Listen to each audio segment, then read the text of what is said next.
देखिए, आज का जो वीडियो है, बैंक खाते में नॉमिनी का नियम बदल गया है।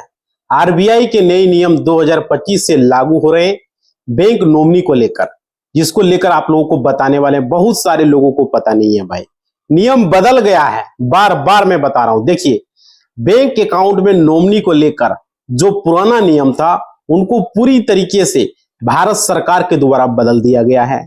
अब भारत सरकार की तरफ से बैंक अकाउंट नॉमिनी का जो रूल है, उसको संशोधन करके सरकार की तरफ से नया रूल लागू किया गया है। ठीक है, देखिए 2025 में बैंकिंग लॉस अमेंडमेंट एक्ट 2025 के तहत अब पूरे भारत में जितने भी बैंक हैं, अकाउंट होल्डर है, या फिर जो लोग रेकरिंग डिपॉजिट करते हैं, या फिर अपना एफडी यानी कि फिक्स डिपॉजिट करते हैं, या किसी भी प्रकार के आप इन्वेस्टमेंट बैंक में जो है करते हैं, तो नॉमिनी का जो नया रूल है उसको आपको समझना बेहद जरूरी है।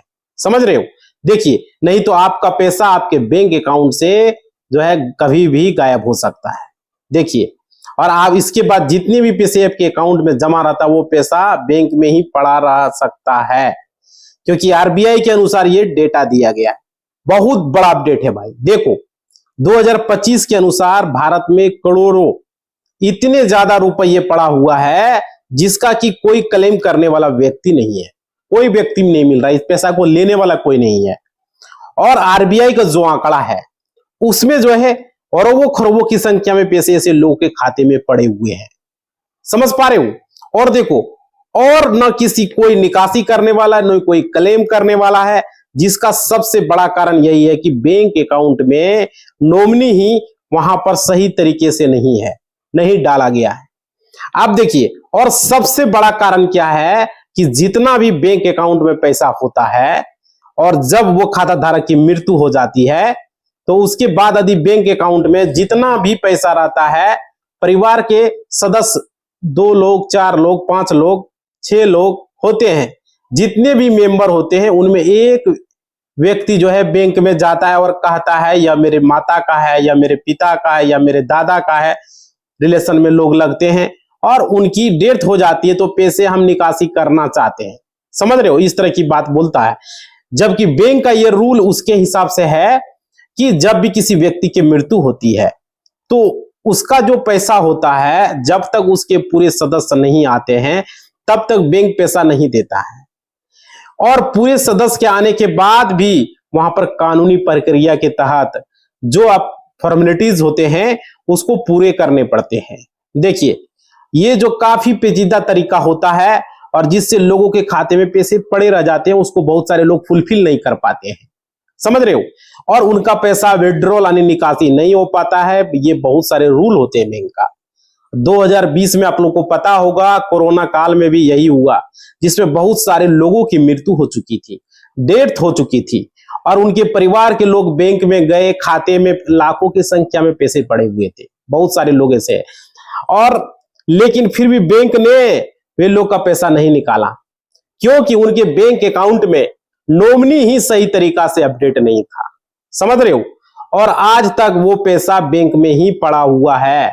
और देखिए, कुछ तो लोग प्रयास करके कोर्ट में भी गए, वहां से भी इंफॉर्मेशन लेकर आए, कोर्ट से परमिशन लेकर आए कि हाँ, इनको जो वारिस है ये लोग हैं, तो उनको पैसा बैंक से दे दिया जाए। तो उसमें भी काफी समय लगा। समझ रहे हो? देखो, लोगों को 1 साल तक, मैं बता रहा हूं, परेशानी झेलनी पड़ी, मेहनत करना पड़ा लोगों को, और उसमें बहुत सारे लोग अकाउंट में पैसा निकालने में सफलता हासिल नहीं कर पाए। बहुत सारे लोग उसको मिली सफलता, ठीक है। जबकि कोरोना काल में अधिक संख्या में मृत्यु हुई, और पैसे जो है बैंक में लोग निकालने के लिए गए थे, वहां पर होड़ मचा था लोगों का। समझ रहे हो? और देखो, इसके बाद से क्या हुआ, आरबीआई जो है सरकार को यह सजेशन दिया, कानून में संशोधन के ऊपर प्रस्ताव दिया, जिसमें जो पुराना नॉमिनी का जो रूल था, उसको बदल करके नया रूल बनाया जाए, ताकि जितने भी लोगों के अकाउंट हैं उसके नॉमिनी अपडेट हो जाए। ये आरबीआई ने बैंक को दिया, ठीक है। उनके खाते में जितने भी पैसा है, वो पैसे को लोगों को मतलब आसानी से, अगर उनकी मृत्यु हो जाती है, मृत्यु के बाद उनके परिवार को मिल जाए। समझ रहे हो? तो उसी को लेकर के यहाँ अमेंडमेंट एक्ट 2025 भारत सरकार के द्वारा बनाया गया। समझ पा रहे हो। अब देखिए अब क्या हुआ, अब यह 2025 में नॉमिनी पर नया रूल लागू हो चुका है। अगर आप बैंक अकाउंट होल्डर हैं तो आज 2025 में आपको अपने बैंक अकाउंट में कौन कौन से इंपॉर्टेंट काम करने जरूरी है, ठीक है, जिससे आपका पैसा आपके बाद भी आपके परिवार को आसानी से मिल सकता है। देखिए, नहीं तो खाता धारक की मृत्यु के बाद भारत में अधिकतर लोगों का पैसा उनके परिवार को मिलता ही नहीं है, खाता में ही पड़ा का पड़ा सड़ जाता है भाई, पैसा नहीं ले पाता है। समझ रहे हो, इसलिए इस रूल को लाया गया सरकार के द्वारा। सरकार ने आरबीआई को बताया, आरबीआई ने बैंक को बोला लागू करना। देखिए, इसमें सबसे बड़ा जो महत्वपूर्ण जानकारी है, बैंक खाते में नॉमिनी को बदला गया नियम, जो नियम बदला गया 2025 में, आरबीआई का नया नियम है, अब 2025 में लागू हो चुका है, जिसमें बैंक नॉमिनी का जो रूल है उसके हिसाब से आप पहले जो नियम था उसमें आप अपने बैंक अकाउंट में एक ही नॉमिनी ऐड कर सकते थे पहले नियम के अनुसार से, ठीक है। यानी पुराना जो नियम था उसमें बैंक अकाउंट में एक ही नॉमिनी ऐड होता था, ठीक है। और अब उसमें बहुत सारे लोग ऐड हो सकते हैं, अब बैंक अकाउंट में नॉमिनी ऐड आप कर सकते हैं, कोई दिक्कत नहीं है। देखिए, नॉमिनी की जो रूल जो है उसके हिसाब से यदि आप जो है नॉमिनी ऐड नहीं करते हैं, ठीक है, तो आपको घोषणा पत्र देना पड़ेगा। पुराने जो नियम थे उसमें ज्यादातर लोग नॉमिनी का कोई वैल्यू ही नहीं समझते थे, समझ रहे हो। तो बैंक में यदि नॉमिनी देते हैं तो उसमें भी नाम आपको कुछ गलतियां हो जाती है, तो सही तरीके से नॉमिनी ऐड नहीं हो पाता है बहुत सारे लोगों का, समझ रहे हो। जिसके कारण यदि बैंक अकाउंट में नॉमिनी सही तरीके से ऐड नहीं है तो फिर उसका नाम में स्पेलिंग भी गलत है, डेट ऑफ बर्थ भी गलत है, या उसका इंफॉर्मेशन गलत है, तो खाते में पैसे ट्रांसफर करते समय सब कुछ जांच होता है, समझ रहे हो, जिसमें उसका जो है यहां पर आपको आइडेंटिटी कार्ड और सब कुछ देखा जाता है। दोनों मैच नहीं करता है तो फिर पैसा ट्रांसफर नहीं होता है, समझ रहे हो। नॉमिनी का मैच करना चाहिए। और देखिए, तो पहले के जितने भी बैंक अकाउंट में नॉमिनी ऐड थे उसमें गलतियां होने के कारण भी लोगों का पैसा नॉमिनी को नहीं मिल पाता था, समझ रहे हो। तो उसी में सबसे बड़ा बदलाव किया गया और अब आरबीआई का रूल जो बताया गया है, देखिए उसके हिसाब से अब जो नया कानून है उसमें अब 2025 में बैंक अकाउंट में सभी लोगों के जितने भी बैंक अकाउंट में नॉमिनी ऐड नहीं है सबको नॉमिनी ऐड करना है, समझ रहे हो। और देखिए, सबसे पहला ये महत्वपूर्ण है, सारे लोगों को करना है। आज जो है, आजकल भी आपको समय में बहुत सारे मिलेंगे, अपने बैंक शाखा में जा करके ये पता कीजिए कि आपके बैंक खाता में नॉमिनी ऐड है या नहीं। आज कल परसों जब भी आप बैंक जाए जरूर कर ले। और यदि नॉमिनी ऐड है तो देखिए कि उस नॉमिनी का नाम सही तरीके से ऐड किया गया है, स्पेलिंग मिस्टेक तो नहीं है भाई कहीं। ये चीजें जरूर देखें आप लोग, चेक करवावे, पासबुक में अपडेट करवावे, नॉमिनी का स्पेलिंग पता करें, क्योंकि उसके बाद आपका जो पैसा है वो नॉमिनी के खाते में ट्रांसफर किया जाएगा अगर आपको कुछ होता है तो। और अब जो नियम 2025 का देखिए, आज 2025 में हम आपको नॉमिनी का जो रूल बता रहे हैं उसमें अब कई नामांकन आने की, मल्टीपल नॉमिनी, पहले सिर्फ एक नॉमिनी की अनुमति थी, लेकिन अब कितने भी नॉमिनी अब ऐड कर गए, 4 नॉमिनी का ऑप्शन दिया है। लेकिन अब खाते में आने की एफडी अगर आप कर रहे हो, फिक्स डिपॉजिट की, रिकरिंग डिपॉजिट या लॉकर, उसमें एक ही बार में आप क्रम से 4 नॉमिनी रख सकते हो, ठीक है। और आप देखिए, पहले जो नॉमिनी होता था उसमें कोई उनकी हिस्सेदारी तय नहीं होती थी। तो जैसे कि बैंक खाते में आप एफडी उस पर कितना हिस्सा दिया जाए सारा कुछ आप कर सकते हो। अब बैंक अकाउंट में अब एक नहीं, पहले क्या था, एक नहीं, अब पहले एक नॉमिनी ऐड होता था, ठीक है, लेकिन अब 4 नॉमिनी ऐड करने का आपको यहां पर दे दिया। तो इस चीज को आपको समझना बहुत जरूरी है। आपको बैंक अकाउंट में 4 नॉमिनी आप बना सकते हो, इसमें किन किन बातों का ध्यान रखना है वो चीजें समझिए। देखो, पुराने नियम को बदल करके नॉमिनी को हटा दिया गया, 4 नॉमिनी, अब एक नॉमिनी है, 4 नॉमिनी अब ऐड करने का ऑप्शन दिया गया है। और देखिए, आप चाहे वो गवर्नमेंट बैंक हो, प्राइवेट बैंक हो, हर बैंक में, हर अकाउंट में, इन्वेस्टमेंट में, एफडी में, रिकरिंग में डिपॉजिट हो, या आप कोई भी प्लान कर रहे हो बैंक में, तो उसमें 4 नॉमिनी आप कर सकते हो, ठीक है। अब ये 4 लोग कौन कौन होंगे, देखिए 4 लोग, सबसे पहला जो बैंक आरबीआई का जो रूल है उसके साथ आप अपने बैंक अकाउंट में अपने क्लोज रिलेटिव को ही नॉमिनी बना सकते हो, ठीक है। अब क्लोज रिलेटिव कौन कौन हो सकता है भाई, देखो, यदि आप पिता को, आप अपनी पत्नी को नॉमिनी बना सकते हो, आप अपने लड़के को, लड़की को, बेटी बेटा है तो आप अपने पिता को, माता को भी नॉमिनी जोड़ सकते हो, समझ रहे हो। लेकिन यहाँ पर दूसरा जो चीज है, मान लीजिए आप किसी थर्ड पार्टी को नॉमिनी बनाना चाहते हो तो उसके लिए आपको एक डिक्लेरेशन देना होगा, जैसे वसीयत बनाया जाता है उसी तरीके से आपको डिक्लेरेशन फॉर्म भरना पड़ेगा। यदि कोई क्लोज रिलेशन नहीं है, कोई थर्ड पार्टी है तो स्वयं बना सकते हो। देखिए, जो भी लोग अपने बैंक अकाउंट में नॉमिनी नहीं देना चाहते हैं तो उनको मैंडेटरी कर दिया गया, आप एक घोषणा पत्र दीजिए।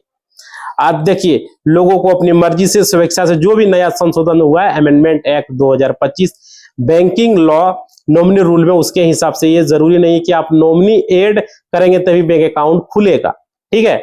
लेकिन नॉमिनी नहीं ऐड करेंगे तो घोषणा पत्र आपको देना होगा। आपका पैसा जो है, आपका जो मर्जी है आप कर सकते हो, लेकिन जो रूल है वो आपको करना पड़ेगा। उनके परिवार के लोगों को मिले, उनके 4 नॉमिनी ऐड होना जरूरी है। अब रूल के हिसाब से ये हो रहा है। उसके बाद देखिए भाई, यहाँ पर आज ही भारत के जितने भी बैंक अकाउंट हो रहे हैं सभी लोग, चाहे वो गवर्नमेंट बैंक हो, SBI हो, PNB, पंजाब नेशनल बैंक हो, बड़ौदा बैंक ऑफ इंडिया या फिर ICI बैंक, HDFC बैंक, सभी तरह की बैंक हैं। जहां भी आपका खाता है, एक खाता हो, 2 खाता, 3 खाता, 4 खाता, 5 खाता, जो भी है, रेकरिंग डिपॉजिट, सभी तरह के FD, पोस्ट ऑफिस, कहीं पर भी आप इन्वेस्टमेंट अगर किए हो तो 4 नॉमिनी आप ऐड कर पाएंगे। उसमें हर नॉमिनी का हिस्सेदारी भी तय होगा, कितना कितना आप दे रहे हैं, ठीक है। अब देखिए, तब हिस्सेदारी का मतलब है आप ऐसे नॉमिनेट कर सकते हो जिसका पैसा उनको अब मिलेगा। पहला नॉमिनी कितना परसेंटेज को देना चाहते हो, दूसरा नॉमिनी को कितना देना, तीसरा को कितना देना चाहते, यानी कि मान लीजिए उदाहरण से आपको समझाते हैं, बैंक अकाउंट में 1 लाख रुपया जमा है मान लेते हैं, तो 4 नॉमिनी आप ऐड कर रहे हो, तो पहला नॉमिनी को आप कितना बनाए हो, कितना परसेंटेज दोगे, तो आपको तय करना है नॉमिनी डालते समय। मान लीजिए पहले नॉमिनी को आप देना चाहते हो 50%, दूसरे को 70%, तीसरे को 30%, तो आप वहां पर लिख सकते हो, ठीक है। तो उसको आपको लिखना पड़ेगा नाम से, हिस्सेदारी से, कि आप दूसरे नॉमिनी को आप देना चाहते हो 20% और तीसरे को देना चाहते हो 10% या 1 लाख रुपया का, तो उस तरीके से आप वहां लिख सकते हो। आप जो तीसरा व्यक्ति उसको आप कितना देना चाहते हो वो भी लिख सकते हो, कितना परसेंट, चौथा नॉमिनी को कितना देना चाहते हो वो भी लिख सकते हो। सारे कुछ आपको वहां पर उपलब्ध रहेंगे भाई, समझ रहे हो, उसकी कितनी हिस्सेदारी होगी। तो उसके बाद अपने परिवार को आप कुछ इंपॉर्टेंट चीजें आपको और भी हम बता देना चाहेंगे। देखिए, आज नॉमिनी अब ऐड करते समय आपको किन किन बातों को, आपको पैन कार्ड, आधार कार्ड को फोटोकॉपी जरूर रखना है, ठीक है। और उस पर जो है नेम मेंशन है, वही नेम साफ साफ कैपिटल लेटर में फॉर्म भर करके, और नॉमिनी का हिस्सेदारी जो भी है इत्यादि तरीके से आप भरिए, और स्पेलिंग में कोई भी गलती नहीं होनी चाहिए, ये चीजें याद रखिए। और उनके खाते में नॉमिनी के पैसे ट्रांसफर नहीं होंगे, फिर भी लंबी प्रक्रिया से आपको गुजरना होगा अगर गलती हुआ तो। इसलिए जितना भी बैंक अकाउंट होल्डर का नाम महत्वपूर्ण है, उतना ही उनके खाता धारक के मृत्यु के बाद उनके नॉमिनी का नाम भी वैल्यू बढ़ जाता है, समझ रहे। इसलिए आपको स्पेलिंग पर ध्यान रखना है और सही तरीके से नॉमिनी को ऐड करवाना है, बहुत ये जरूरी है, और ये चीजें आप लोग को ध्यान में रखना है, समझ रहे हो। और हम बात कर देते हैं जो पार्लियामेंट अप्रूवल टाइमलाइन है, जो कि लोकसभा में 3 दिसंबर 2024 को बैंक व लॉकर में 4 नामांकित करने का बिल पारित किया गया, ठीक है, जो कानून संशोधन हुआ 2025 में। राज्यसभा में ये 26 मार्च 2025 को इसमें मंजूरी दी गई। राष्ट्रपति की मंजूरी 15 अप्रैल 2025 को मिल गई और यह कानून बन गया पूरे भारत में, समझ रहे हो। अब यह नॉमिनी का नया रूल सभी बैंक अकाउंट होल्डर को, सभी FD को, सभी रेकरिंग डिपॉजिट को मानना पड़ेगा, लागू होता है उस पर। देखिए, RBI का डायरेक्टिव नामांकन अनिवार्य नहीं, लेकिन जरूरी है। क्यों जरूरी है वही चीजें आपको बता दें। 17 जनवरी 2025 को RBI ने बैंक और NBFC को जो है मतलब कि इसका अकाउंट में नॉमिनी लेने का निर्देश दिया था। क्लियर। अब देखिए, यदि ग्राहक नॉमिनी नहीं देना चाहता तो उसके बारे में एक फॉर्म उनको भरना पड़ेगा, जैसा कि हम आपको बताएं। देखिए, यहाँ अतिरिक्त सिक्योरिटी को ध्यान में रखते हुए कैंडिडेट को कांटेक्ट डिटेल्स और अपनी नॉमिनी का नाम, ईमेल, फोन नंबर आदि चीज यहाँ पर उसको भरना पड़ेगा, समझ रहे हो। और देखो, ये भी जरूरी है, RBI इस पर बैंक की प्रतिक्रिया भी मांग करता है। ध्यान रखना है, नॉमिनी जब भी आप ऐड कर रहे हैं तो आपको ये चीजें मेंशन करना है। अब थोड़ा सा भी हम आपको शॉर्टकट में समझा देते हैं। नॉमिनी को आपको पहले एक कर रहे हो तो 1 से 4 नॉमिनी ऐड करोगे।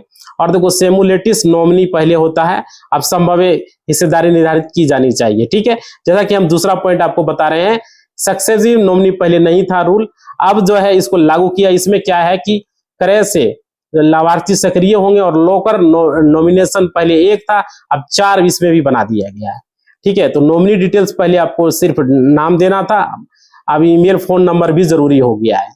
तो बहुत बड़ा बदलाव 2025 में ये नया कानून लागू हुआ है।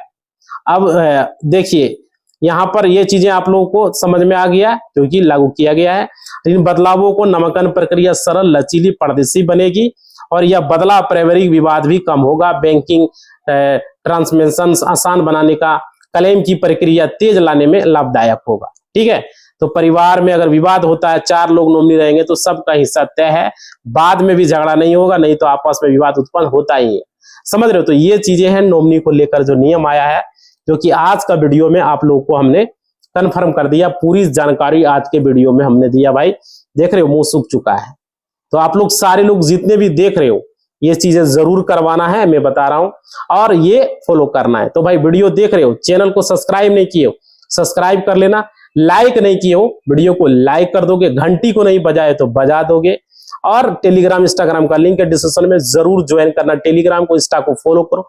और बैंकिंग से कोई भी सवाल है तो कमेंट बॉक्स में जरूर लिखो। जो भी सवाल आपको पूछना है बैंकिंग रिलेटेड से पूछ सकते हो, समझ रहे, उसका रिप्लाई जरूर करेंगे।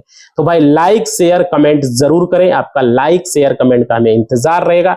लाइक जरूर करना, आपका लाइक ही हमारा मोटिवेशनल होता है। और सब्सक्राइब नहीं किए तो कर लेना, समझ रहे हो भाई। जरूर घंटी को नहीं बजा के ऑल के निशान पर क्लिक करो, लाइक जरूर करना, ये बता दिए, जरूर भूलना मत।